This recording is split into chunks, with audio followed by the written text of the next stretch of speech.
Doorway manual to self సూచనలు లేదా సమాచారాన్ని అందించే స్వీయ శోధన సాధనం. మనం ఇప్పుడు కర్మ గురించి తెలుసుకోవడానికి ప్రయత్నం చేస్తూ ఉన్నాం. నిన్న వీడియోలో 4 ప్రధానమైన ఈ కర్మ యొక్క డెన్సిటీని డిసైడ్ చేసే విషయాల గురించి తెలుసుకున్నాం. అవేంటవి? Fear, anger, hatred, jealousy. భయం, కోపం, ద్వేషం, అసూయ.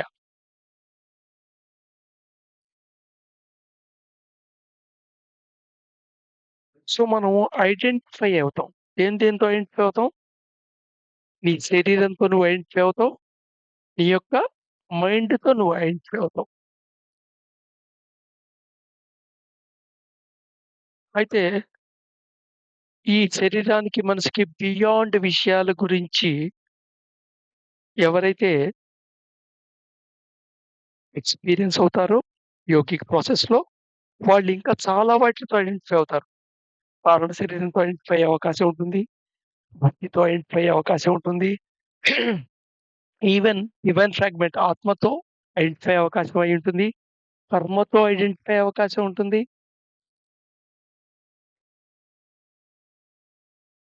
సో, ఇక్కడ ఐడెంటిఫికేషన్ అనేది ప్రస్తుతానికి మనం బాడీ అండ్ మైండ్ ఐడెంటిఫికేషన్ అనేది మనకు ఆల్రెడీ కొంచెం అంతరంగంగా చూస్తే అర్థమైపోతుంది. అందుకని అక్కడ కన్ఫైన్ చేస్తున్నాం. నిర్వాణాష్టకంలో మొత్తం దేనితోనూ నేను ఐడెంటిఫై కావట్లేదు అని చెప్పటానికే శంకరాచార్యులు రాశారు. నిర్వాణాష్టకం అంటే గుర్తొచ్చిందా? చాలా ఫేమస్ అది. దాని మీనింగ్ ఎక్కడైనా చదవటానికి ప్రయత్నం చేయండి. శివోహం, శివోహం అని ఉంటుంది గదా!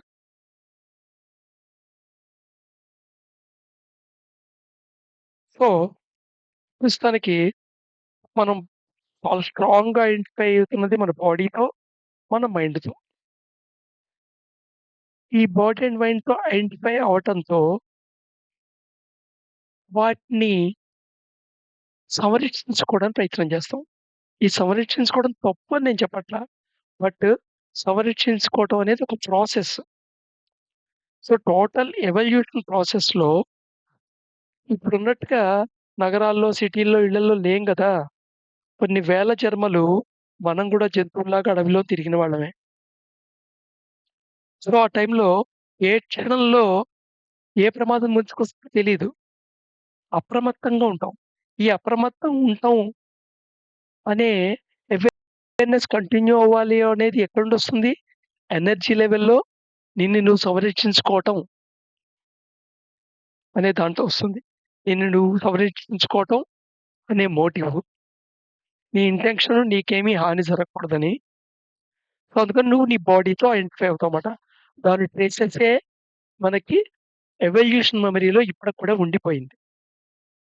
అయితే నిజానికి ప్రెజెంటు ఒక నార్మల్ లైఫ్‌లో తీసుకుంటే ప్రతి క్షణం యాక్సిడెంట్ అయిపోవట్లే మనకి. ప్రతి క్షణం ఏదో యాక్సిడెంట్ ముందుకొచ్చేయట్లేదు. మరి ప్రపంచం మొత్తం మీద తీసుకుంటే ఈ క్షణంలో ఎన్ని యాక్సిడెంట్స్ జరుగుతున్నాయంటే చాలా కనబడొచ్చు స్టాటిస్టికల్‌గా. నీ లైఫ్‌లో ఎన్ని యాక్సిడెంట్స్ జరిగాయి? ఫిజికల్‌గా నీకెన్ని యాక్సిడెంట్స్ జరిగాయి? ప్రతి క్షణం జరుగుతూనే ఉందా? So, right. Identify. So, survival అనేది ఒక లోపల ఒక ఎనర్జీలో ఇంప్రింట్ అయిన రెసిడ్యూ అన్నమాట. అది ఉండటం మంచిదే. ఫిజికల్ బాడీ సర్వైవ్ అవ్వడానికి కరెక్టే. కానీ మెంటల్‌గా గూడా నువ్వు ఈ యొక్క బిలీఫ్ స్ట్రక్చర్ ఏది ఉందో దాంతో ఐడెంటిఫై అవుతావు. మైండ్‌తో ఐడెంటిఫై అవ్వటం అంటే ఏమిటి? బిలీఫ్ స్ట్రక్చర్‌తో ఐడెంటిఫై అవ్వటం. ఆ బిలీఫ్ స్ట్రక్చర్‌తో ఐడెంటిఫై అయినప్పుడు దాన్ని సర్వైవ్ చేసుకోవడానికి ప్రయత్నం చేస్తావు. సో, నీ ఫిజికల్ గాని, నీ మైండ్‌కి గాని, బాడీకి గాని ఏదైనా లాస్ అవుతున్నావు అనే సిట్యుయేషన్ వచ్చినప్పుడు నీకు భయం కలుగుతుంది. ఆ భయంలోంచి నీకు కోపం పుడుతుంది. ఆ కోపంలోంచి ద్వేషం పుడుతుంది. ఆ ద్వేషంలోంచి జెలసీ గూడా పుడుతుంది. చివరికి జెలసీ గ్రీడ్ కింద కన్వర్ట్ అవుతుంది టోటల్ లైఫ్‌లో. సో, నువ్వు అవేర్‌నెస్‌లో ఉంటే ఆ క్షణంలో ఏం చేయాలో అది చేస్తావు. కానీ దీనొక కాన్సిక్వెన్స్‌గా నీ లోపల మిగతా ఫార్మ్ జేయటానికి ట్రై జేయవు. ఇప్పుడు నీ ఐడెంటిటీ లూజ్ అవుతోంది. You are losing something. నీ ఐడెంటిఫై లూజ్ అవుతోంది అన్న చోట నువ్వు ఫీల్ అవుతావు. వెంటనే నువ్వు కర్మలోకి దిగుతావు. అంటే యాక్షన్‌లోకి దిగుతావు. అలాగే నీకక్కడ క్లారిటీ లేకపోయినా నీకు భయమొస్తుంది. ఒక అన్సర్టెనిటీ. ఈ అన్సర్టెనిటీ ఎక్కడి నుండొచ్చింది? ఎగ్జిస్టెన్స్ ఒక క్యారెక్టరిస్టిక్ అది. ఎగ్జిస్టెన్స్ ఒక ఏంటి? అన్సర్టెనిటీ ఒక లా ఇక్కడ. అన్సర్టెనిటీ లేకపోతే ఆ గేమ్‌లో మజా ఉండదు కదా! నువ్వు కొడుతుంటే బాలు ఖచ్చితంగా గోల్‌లో పడుతుంది అని తెలిసినప్పుడు, నీకు కొట్టడంలో మజా ఎక్కడుంటుంది? కొట్టిన తర్వాత మజా ఎక్కడుంటుంది? సో, అన్సర్టెనిటీ అనేది ఎగ్జిస్టెన్స్ ఒక లా అది. సో, దానివల్ల నీకు క్లారిటీ ఉండదు. సో, ఎక్కడైతే క్లారిటీ లేదో అక్కడ భయమొస్తుంది. దెయ్యం అంటే నీకెందుకు భయం? నీకు క్లారిటీ లేదు కాబట్టి. రేపేం జరుగుతుందో ఎందుకు భయం? క్లారిటీ లేదు కాబట్టి. So, losing of something identify and existence యొక్క లక్షణం అయిన అన్సర్టెనిటీ వల్ల క్లారిటీ లేకపోవటం. ఈ కారణాల ద్వారా నీకు ఫియరొస్తుంది. సో, బేసిక్ ఫియర్ ఏమిటయ్యా అంటే డెత్ ఫియరే నీకున్నది. దీని నుండే మిగతా రకాల ఫియర్స్ అన్నీ పర్క్యులేట్ అవుతాయి. నెక్స్ట్ నీ సర్వైవ్ అనేది సమస్య అయినప్పుడు అంటే లూజ్ అవుతున్నావు కాబట్టి నువ్వు సర్వైవ్ అవ్వాలి. సో, ఇంటెన్షన్ వచ్చిందన్నమాట. ఇక్కడ మొదటి దగ్గర లూజ్ అవ్వటం క్లారిటీ దగ్గర ఫియర్ రావటం అనేది ఒకటికి ఎనర్జీ లెవెల్‌లో జరుగుతున్న ఇంప్రింట్. అదే యాంగర్ సర్వైవ్ వచ్చింది. సర్వైవ్ అవ్వాలనేది నీ ఇంటెన్షన్ అక్కడ. నీ ఇంటెంట్. అలాగే నువ్వేదో ఎక్స్‌పెక్ట్ చేసావు అలా జరగాలి అనుకుంటున్నావు. అలా జరిగితేనే కరెక్ట్ అనుకుంటున్నావు. అలా జరిగితే నువ్వు సర్వైవ్ అవుతావు. అలా జరిగితేనే నీకు లూజ్ అవ్వవు. నీ యొక్క బాడీని గాని, మైండ్‌ని గాని, నీ యొక్క బిలీఫ్ స్ట్రక్చర్‌ని గాని. సో, ఎక్స్‌పెక్టేషన్, సర్వైవల్ అనే ప్రాసెస్‌లో నీకు యాంగర్ ఫార్మ్ అవుతుంది. అలాగని డిస్‌లైక్స్ ఉన్నాయి గదా! దాంట్లో డిస్‌లైక్స్ వల్ల హేట్ ఏర్పడుతుంది. ఈ డిస్‌లైక్ అయింది నీకు ఇవ్వబడిందనుకో, నువ్వు డిస్‌లైక్ అయిందే గ్రహించవలసిన పొజిషన్ ఉందనుకో, ఆటోమేటిక్‌గా హేట్ తీసుకుంటావు. అలాగే నువ్వు అస్యూమ్ చేసింది జరగలేదనుకో, హేట్రేట్ ఒస్తుంది. సో, ఫియరు, యాంగరు, హేట్రేటు ఫార్మ్ అవుతాయి. ఎప్పుడైతే నువ్వు కంపారిజన్‌లోకెళ్ళావో, అంటే నువ్వు ఎక్స్‌పీరియన్స్ అయ్యావు ఎదురుగున్న విషయాన్ని, ఆ ఎక్స్‌పీరియన్స్‌తో నీకున్న దాంతో కంపేర్ చేస్తున్నావు. లేదా నీ ప్రెజెంట్ స్థితిని నీ పాత స్థితితో కంపేర్ చేస్తున్నావు. ఏ కంపారిజన్ అయినా కంపారిజనే. అలాగే డాగ్మాటిక్‌గా నీ ఒపీనియన్ ఉంది. ఒపీనియన్ డాగ్మాటిక్ అంటే ఏంటంటే, ఇదొచ్చేస్తే చాలు, ఇది పొందితే చాలు నాకు హ్యాపీ. ఇది పొందకపోతే హ్యాపీ గాదు. ఇలా జరిగితేనే హ్యాపీ. ఇలా జరగకపోతే హ్యాపీ కాదు. ఇలా ఉంటేనే హ్యాపీ. ఇలా ఉంటే హ్యాపీ కాదు.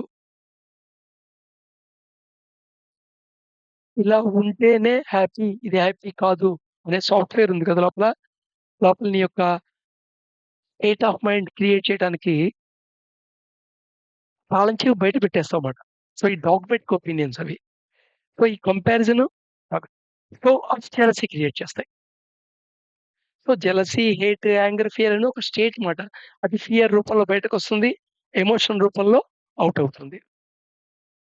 అండ్ ఫైనల్లీ నిజానికి ఏదైతే నీకు అవసరమో అది కోరిక కింద మారుతుంది. అది తాపత్రయం కింద మారుతుంది. దానికోసమని స్ట్రగుల్ పడతావు. అది లేకపోతే నేను లేను అనుకున్నట్టు ఫీల్ అవుతావు. ఈ ఫీలింగ్‌లోంచి గ్రీడొస్తుంది. ఇంకా పోగు జేసుకోవాలి, ఇంకా పోగు జేసుకోవాలి, ఇంకా పోగు జేసుకోవాలి. అంటే ఇక్కడ అన్‌సర్టెయినిటీ ఏదైతే ఉందో అది నీ గ్రీడ్ కింద కన్వర్ట్ అయిపోతుందన్నమాట చివరికి. ఎందుకంటే ఈ అన్ని ప్రాసెస్‌లో అన్‌సర్టెయినిటీ అయితే నువ్వు తీసేయలేవు గదా! సో, ఎగ్జిస్టెన్స్‌లో అన్‌సర్టెయినిటీ అనేది ఒక లా. సో, నువ్వేం చేస్తావంటే గ్రీడ్ ద్వారా ఉన్నదానికంటే ఎక్కువ పొందితే ఆ అన్‌సర్టెయినిటీని అధిగమించగలనేమో అని అనుకుంటావు నువ్వు. మళ్ళీ అది డాగ్మాటిక్ ఒపీనియనే. బట్ కానీ లైఫ్‌ని ఇవే డ్రైవ్ చేస్తున్నట్టుగా అనిపిస్తుంటుంది. కంపారిజన్ లేకపోతే కాంపిటెన్సీ రాదు గదా! నాకు ఒక మోటివ్ రాదు కదా! ఆ మోటివ్‌తో కదా నేను పని చేసి నేను గూడా సాధించేది. ఇది ఎప్పుడు నీకు ఏర్పడుతున్న జెలసీ ఫీలింగ్ నీ అవేర్‌నెస్‌లో ఉంటే, నువ్వు కంపేర్ చేస్తున్నావు. కానీ నీ జెలసీ ఫీలింగ్‌ని నువ్వు అవేర్‌లో లేవు. కంపారిజన్‌లో ఉన్నావు. అది కాంపిటెన్స్‌లో నీ పని చేయటానికి నీకు ప్రేరణ కింద పనిచేసింది. బావుంది. నువ్వు ఒకటి సాధించడానికి, ఎయిమ్ పొందటానికి బావుంది. కానీ అది జెలసీ కింద కూడా నీ ఫీలింగ్ ఎమోషన్‌లో ఉందా? లేదా? అనేది వెరిఫై చేసుకో. ఎందుకంటే అది నీకు థాట్ రూపంలోనే తెలుస్తుంది నీకు ఫస్ట్. థాట్ రూపంలో నువ్వు దాన్ని ఎప్పుడైతే జస్టిఫై చేసుకున్నావో, సమర్థించుకున్నావో ఆటోమేటిక్‌గా అది రీసైకిల్ అవుతుందది. స్ట్రెంథెన్ అవుతుంది. అదే ఎమోషన్ కిందవుతుంది. నీ థాట్‌ని, నీ యాక్షన్స్‌ని డిసైడ్ చేస్తుంది. నీ యాక్షన్స్‌లో హేట్ ద్వారా, ఫియర్ ద్వారా, యాంగర్ ద్వారా బయటకొస్తుంటాయి. అసలు ఇక్కడితో ఆగిపోదు. నువ్వు ఏ స్టేట్‌లో జెలసీ స్టేట్‌కున్నా అది హేట్ స్టేట్‌లోకి అయ్యే అవకాశం గూడా ఉంటుంది. హేట్ స్టేట్‌లోకుంటే అది యాంగర్ స్టేట్‌కయ్యే అవకాశం ఉంటుంది. ఆహా! యాంగర్ స్టేట్‌లో ఉన్నది ఫియర్ స్టేట్‌కొచ్చే అవకాశం ఉంటుంది. సో, నువ్వు పర్సీవ్ చేసినప్పుడు ఏదైనా సిట్యుయేషన్‌ని ఆ మూవ్‌మెంట్‌ని పర్సీవ్ చేసినప్పుడు నువ్వు ఫియర్, యాంగర్, హేట్, జెలసీ అనే ఒక కాంబినేషన్‌లో ఉంటుంది గదా! ఆ కాంబినేషన్‌లో నీ స్టేట్‌ని నీ అవేర్‌నెస్‌లో ఉంటే ఆ ఇన్‌ఫ్లూయెన్స్‌లో ఉండవు. అదర్‌వైస్ దాని ఇన్‌ఫ్లూయెన్స్‌లో నువ్వు యాక్షన్ జేస్తావు. దాని ఇన్‌ఫ్లూయెన్స్‌లో నువ్వు యాక్షన్ జేస్తే కంపల్సివ్ నేచర్‌లో నువ్వు కర్మ చేసినట్టవుతుంది. కంపల్సివ్ నేచర్‌లో కర్మ చేస్తున్నప్పుడు ఆటోమేటిక్‌గా అది పర్కులరేషను మల్టీ డైరెక్షనల్‌గా అన్ని లెవెల్‌కెళ్ళిపోతుంది. అంటే ఎనర్జీ లెవెల్‌లో, మైండ్ లెవెల్‌లో, ఫిజికల్ లెవెల్‌లో అన్ని లెవెల్‌లో నువ్వు కర్మ చేస్తావు. సో, నీకు ప్రారబ్ధం పెరుగుతుంది. సో, కర్మని ఎలా వర్కౌట్ చేయాలి అనే దానికి ఈ డిస్కషన్ అర్థం చేసుకుంటే ఎవరు చెప్పక్కర్లా ఇలా చెయ్యమని. నీకే అర్థమవుతుంది. రేపు మళ్ళా కంటిన్యూ చేద్దాం.